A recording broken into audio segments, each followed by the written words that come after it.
So, you want to play Invisible Woman. Sue Storm, no relation to Storm, is an incredibly strong strategist with a ton of healing potential, but also a surprising amount of carry potential and even more ways she can stay alive. I've solo queued with Invisible Woman all the way to Grandmaster, and by the time the studio is out, probably even Celestial, and even bring her out when I play in high top 500 lobbies. So now it's my turn to teach you how to play her as well. In this video, we'll go over how her abilities work, some tips about positioning and counters, and of course, we're going to be sprinkling the video with golden nuggets throughout the whole thing. As usual, this entire video is also available ad-free on my Patreon over at patreon.com/ottr, where you also can get early access to upcoming videos, script such as what I'm currently working on, which is how to play Hawkeye, and all types of research, so you can check that out when you have the time. Without further ado, let's dive into it.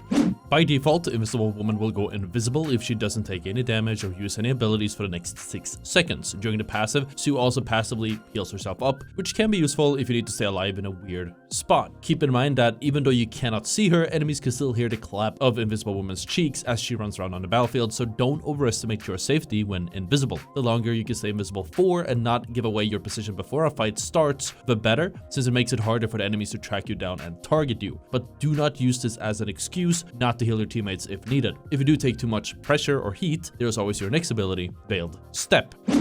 Invisible Woman can also hit her jump twice or once when already midair to perform a double jump every few seconds. The double jump is great for additional movement, but also as a way to throw the enemies off of you if you take too much heat or, again, pressure. It makes a lot of sense to hold on to this cooldown for as long as possible, especially mid-fight, and then use it the second any enemy overextends or commits to killing you. What I normally do is watch the enemy jump in, use the Veiled Step to disappear, wait for them to stop looking around and start focusing something else while I'm repositioning at the same time, and then immediately start healing my teammates or helping them out when the coast is clear. The Veiled Step is also pretty great because it is a movement ability which adds momentum. This means that if you use the Veiled Step and hit a jump at the right time as you hit the ground, then you'll be able to perform a bunny jump that carries some of that momentum forward for another jump. You can either get this momentum from a max jump or by performing it under certain obstacles. If you perform a double jump under a declined obstacle, then it actually acts as a reverse ramp, converting all upwards momentum into forward momentum. This is especially useful if you need to rotate back to point or just get really bored. If you are on PC, then you can also add a secondary bind where you can add a jump onto your scroll wheel. By doing so, then you can just quickly scroll your mouse when you're about to hit the ground after your double jump, which significantly increases your chances of hitting the correct timing and getting a proper bunny hop off.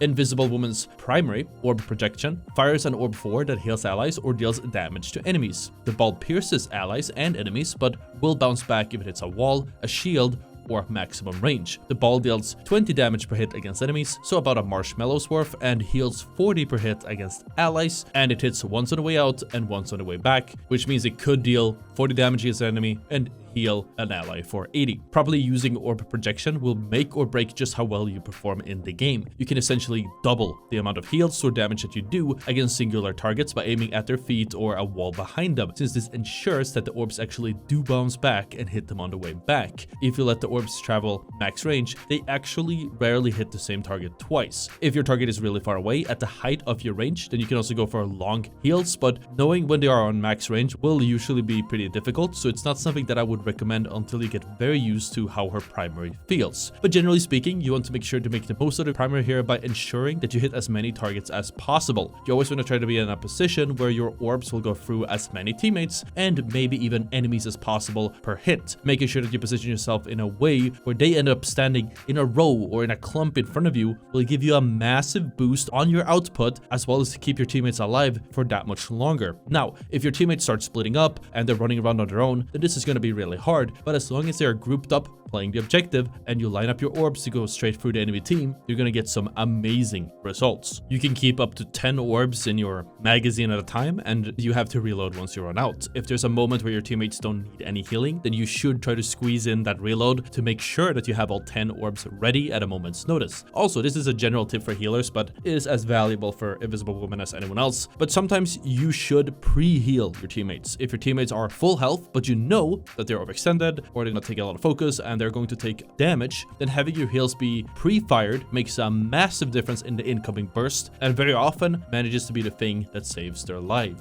Invisible Woman can also place a shield in front of where a teammate currently is looking. The shield works as any other shield, blocking incoming damage and projectiles while still letting your teammates shoot through it. What the shield does do differently is that it passively heals any teammates near it and slowing any enemies that happens to pass through it for the next few seconds. The shield is static, but it can be moved around by continually spamming the button on a new teammate, letting your teammates move up with the shield ahead of them. The shield can also be lowered preemptively, which you probably should do if it isn't serving a purpose, as this lets the shield recharge. Normally it has 300 health. The less damage the shield has taken when you recall it, the less of a cooldown it has before it comes back, so being smart about your shield usage will make a big difference in your individual impact with it. The Guardian shield is heavily underutilized by most Invisible Woman players out there, and as with any tank ability, it has a near infinite amount of potential plays with it, but here are a few ones that I've seen really make a big difference. The first and the most impactful way to use the Guardian shield is placing it right in front of a teammate when line of sight abilities are about to pop. This means the ultimates like Stranges or Force or Namors that all require direct line of sight to the center of the ultimate or to the caster to actually affect their target. And seeing as the shield is instant, this lets you save them as long as you react fast enough. 2. Unlike your primary fire, the ability to place the shield is not broken by shields, meaning you can give it to a teammate that might need a little bit of extra protection or healing behind enemy backlines. Also, since it's instant, I always throw the shield at teammates that are hard to hit and at very low health all the way back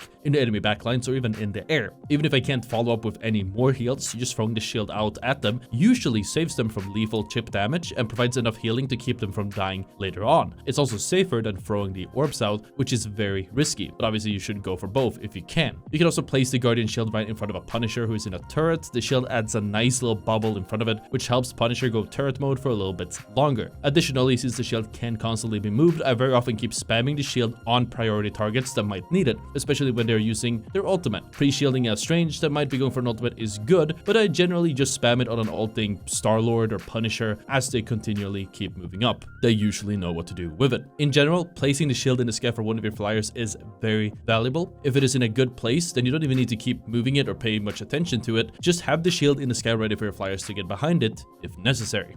Invisible Woman's next ability, Psionic Vortex, lets her throw a ball that explodes on hit with an obstacle or enemy or when manually activated again. Upon activation, it starts dealing damage to nearby enemies in a field, slows them down, and sort of pulls them towards the middle. If the Psionic Vortex is a flyer, then they will lose their ability to fly and get sucked downwards. It is the most helpful if you place the ball somewhere beneath them. It also helps to manually activate it if it's close enough, since you aren't aiming for point blanks with it. The ball is super oppressive against flyers who like flying around the same spot or angle, and there are some places you can put it to completely stop them from being able to properly play their role. Sucking the flyers down a little helps a lot to line up your next primary shots, and it usually throws them off guard as well. Psionic Vortex is a pretty solid ability in general, but I normally like using it as a way to create space for my team. I either combine it with my Force Push, which we will cover a little bit more in a little bit, place it inside of my ultimate, or on top of my tank, just to stop the enemies from running him over. While the ability doesn't stop anyone outright, it does slow and deal a little bit of damage, so people will try avoiding it, not to give that damage or space away for free. I like throwing the Psionic Vortex against stationary targets that can't get out of the way, but still can take gradual damage. You know, things like Penny's Spider Nest, although you do need to follow it up with the orbs to break it, or Punisher's turret. It's also usually smart to combine the Vortex with any displacement abilities your teammates might have. Let's say you have a Bucky with a hook, or a Wolverine with a yoink, or something similar. If you place the Vortex on top of your teammate who wants to hit their yoink, then the enemy will be slowed and have a hard time actually getting out of it. It also makes sense placing it near your own Groot's walls if an enemy gets trapped behind one, since the slow keeps them in place and lets the Groot wall hit them even more before they get away.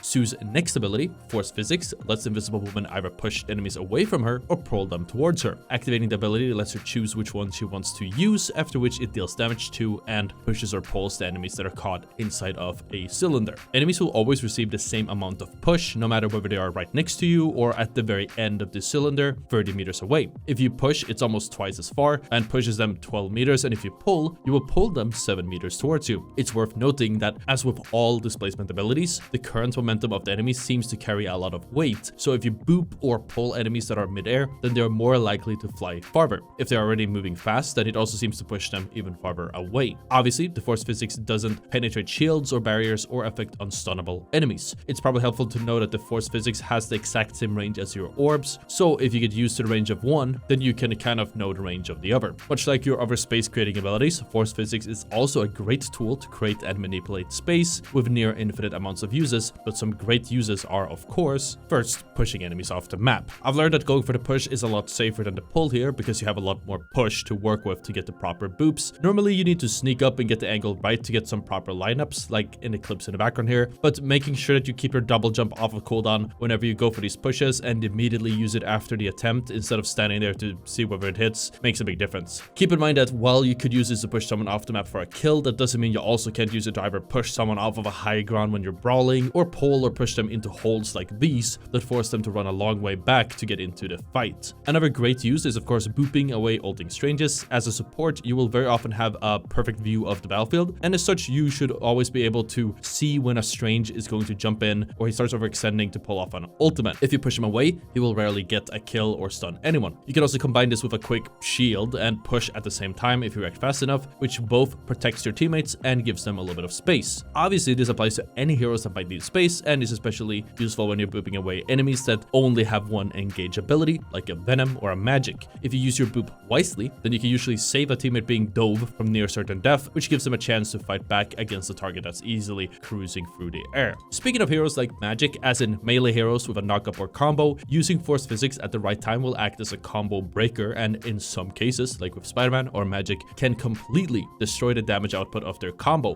which either leaves them empty-handed or dead. If you have to fight or take a duel, then you could also throw the Psionic Vortex on the ground and then pull the enemy into it. They'll be forced to walk backwards to get out of it, which lets you hit some easy shots that hopefully kills them before they kill you. In the same vein, if an enemy is playing right by a choke in front of you, then you could throw the Vortex into the choke and then pull them in through it, which makes it near impossible for them to get out, assuming your teammates are there to help you deal damage to them. As I mentioned previously, it's also a great source of instant damage. It deals 55 damage to anyone who gets hit by the cylinder, and this can be enough to finish off a low health target that's about to escape, and I would recommend to err on the side of caution here and going for the force finish rather than trying to snipe them with your marshmallows. I also like using the force physics as a way to literally open up space in the middle of a fight. If an enemy uses a cooldown to get onto a high ground that messes with my team's space or positioning, then I can use force push them or pull them off of that to get the space back. If you and your team have a good tempo after taking a point, then you can also use the force push to move forward with your team, because there's a chance you can catch the enemies waiting to group up around some high ground or just kind of not paying attention, and a well-placed force pull might turn that into a free kill for your team, or at the very least force them to waste a lot of time, which will let you snowball the point even farther.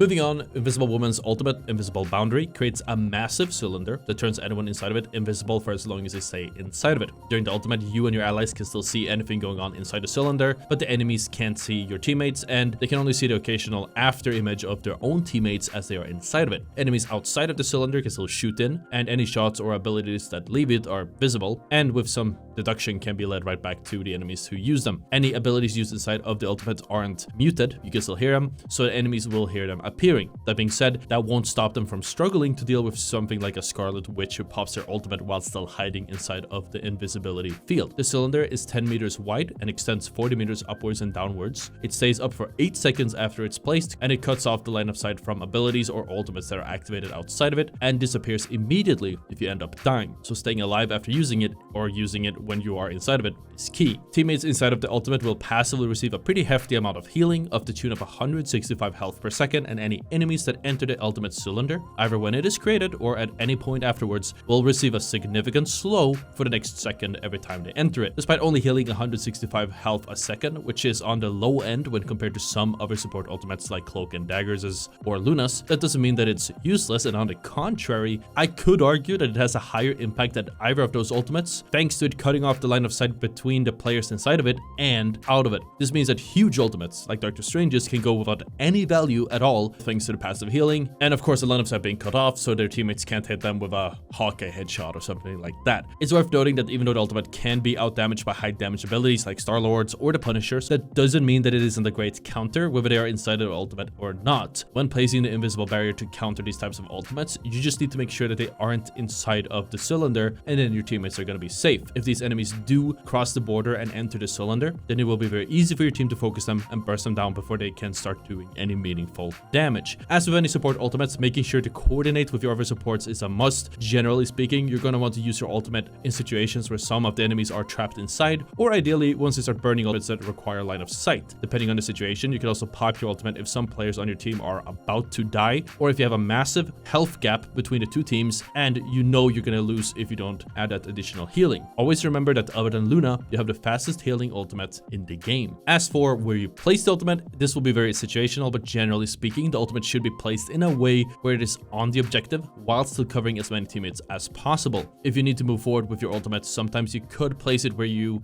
want your team to go, but oftentimes you will get better results if the ultimate is placed where your team already is at on one side and where they want to be on the other side for the next 8 seconds. When you're inside of your ultimate, then you generally don't need to focus on healing your teammates unless they're taking a lot of damage. Your focus should instead be on healing any teammates that aren't inside of the circle and using your Force Pull and Psionic Vortex to suck enemies in that are close enough into it. If you combine the Vortex with your ultimates, then they will be unable to move and hopefully your teammates will be able to follow it up with enough damage. Since the ultimate goes down the second you do, you need to make sure that you stay inside of the circle as much as possible. As I mentioned previously, if you go down, then things fall apart fast. Ahead of time and during the ultimate, certain heroes with one-shot abilities may very likely try to go for the one-shot on you to deny this ultimate. Because of this, you need to mind your positioning inside of the ultimate and try to keep your double jump ability ready to use. I've noticed that most invisible women don't really do this, and it makes them super easy to target if I'm trying to snipe them with Magneto's ultimate or Hawkeye's arrow. So no matter what you do, try to resist using your double jump to enter the ultimate or during the fight, and keep it as a backup just in case things take a turn for the worse. Since you can see the amount left on your ultimate on your HUD at all times, I really recommend communicating it with your team, especially if you have another support that might need to use your ultimate right after yours. If you don't count down your ultimate, then there is a huge chance that there will be a gap between the support ultimates, and depending on the enemies and the length of that gap, then that might be enough for your teammates to get killed and you losing that fight. I also want to mention that while obviously your ultimate can be a huge fight winner, this doesn't mean that you should use it all the time, and if you are convinced that your team can live without wasting that ultimate, then you should try to avoid using it. Just be ready to instantly pop it if you were wrong and things start taking a turn for the worse. Coordinated teams will sometimes try to bait out the support ultimates before going in and then wiping all of you. So the longer you can hold on to an ultimate, the fewer plays they will be able to make throughout the game, as they know you're just gonna counter it with your ultimate anyways. If you're playing against another invisible woman, then it's worth noting that generally speaking, whoever uses the ultimate last ends up winning, assuming nobody dies during the game of Invisible Chicken. That's because obviously whoever ults last has the ultimate for longer, but if an invisible woman places her ultimate on top of the others, then in a way it effectively cancels the benefits of the first one. When it comes to positioning, thanks to all of her kit, Invisible Woman can be played pretty dynamically. Sure, you could find yourself near the front line or even all the way up in the deep with your flankers looking for boops if you're trying to farm some clips and have some fun moments, but generally speaking, you'll be sitting in the back, either with your other support or in between your support and the rest of the team if they are sitting pretty far back, on account of your primer fire just having that short of a range and you wanting to hit piercing heals. If you're needed farther out, and most importantly, your other support or supports can't handle themselves, then you can always run up a little bit and try helping your own teammates with the double jump ready if there's any pressure on you. But you should never cross past your tanks and never expose yourself to the enemies. Generally speaking, you need to work with the other support to peel away any divers that might be coming your way. If you get dove, then you can shield your duo, boop the enemy away once they burn their cooldowns, and even put the vortex down to create some space, all while healing your other support and dealing some damage to the flankers in the meantime. If there's too much pressure on you during a dive, then doing it as I mentioned previously, where you are using your double jump to get a bit of respite is fine. Sure, it puts more pressure on your other support, but in a lot of cases, it is better if the enemy is looking at the other support rather than at you, thanks to the sheer amount of peeling abilities that you have to keep them alive, when at most all they can maybe do is stun the enemy. This is obviously super situational, but a very valid play if the pressure gets too high or you just want to stay alive. When it comes to bans, I wouldn't say that there are any bans that Invisible Woman needs in order to be viable, but if Cloak and Dagger and or even Luna gets banned, then suddenly Invisible Woman becomes a near must-have in the lobby on account of how impactful her ultimate is and the amount of healing that it can provide. One really good counter that not many think of right now is the counter to Storm. If you get ulted by a Storm, place a shield and stand on top of it. Once she goes on top of you, you just keep dancing between the sides of the shield to avoid getting hit for as long as possible, and once that shield breaks, assuming you did this properly and for long enough, then you'll be able to double jump out and survive the ultimate on your own. If you have another healer and Storm only ults you too, then you can also just heal each other to stay alive. If Storm does her team up with Human Torch, then you're just gonna die. Overall, other than specifically looking out for one-shots during your ultimate, I wouldn't say that the Invisible Woman has any specific heroes that she poses a special weakness to. Overall, you want to keep your eyes out for flankers and for the tanks and keep a healthy space between them and you or your other support, but thanks to the versatility of your kit, there will always be something that you can do to keep the upper hand. Though, other than one-shots, your ultimate does open you and your team up for some counterplays. For example, I want to give you guys a quick shout out about Jeff here, since your ultimate that lures your teammates inside of it is the perfectly sized snack bowl for the shark. Think twice before using your ultimate when he is on the team, or he will get an easy 6-man ultimate while it all is your fault. Penny Parker can also be a huge problem here, since she can use her ultimate inside of yours, cover it with webs and mines, and then your teammates might just get unlucky enough to step on a mine and end up getting one shot through the heals. Wolverine can also be a problem here, so play close attention if he walks into the ultimate. Not only can he easily launch everyone up with his ultimate, but he can throw them out of that ultimate and negate all of that healing, along with some pretty hefty damage afterwards as well. When you are playing Invisible Woman, then there are some heroes that you might want on your team to make your life a little bit easier. Generally speaking, obviously you'll want a full team comp, but when it comes to your support line, heroes like Luna Snow will help you out by making up for what you're missing range-wise on account of being hit scanned and having a passive heal on one target at a time, while also providing another massive defensive ultimate. If you're struggling with staying alive in the backline, then another healer, such as Loki, can be a good addition, as he gives you heals as well as the runes that literally keep you alive through most damage. The runes are especially useful against certain heroes that might just one-shot everyone in your ultimate if left unchecked, and the ultimate lets you pop 2 invisible barriers one after another. If you're really struggling with divers, then having another hero like Namor playing with your backline helps a lot, especially if you have a Luna, as he gets that extra turret with the slow at the same time. Additionally, Namor deals a lot of damage against anyone who might dive you, and his ultimate is perfect against most compositions, and he's very hard to get out of if combined with your ultimate. As for combining Invisible Woman with other heroes, some of my favorites include Invisible Woman's ultimate with any high damage but high focus and easy to counter ultimates or abilities, such as Scarlet Witch's, Magneto's or Punisher's, or even Iron Man's or more. If the enemies can't see exactly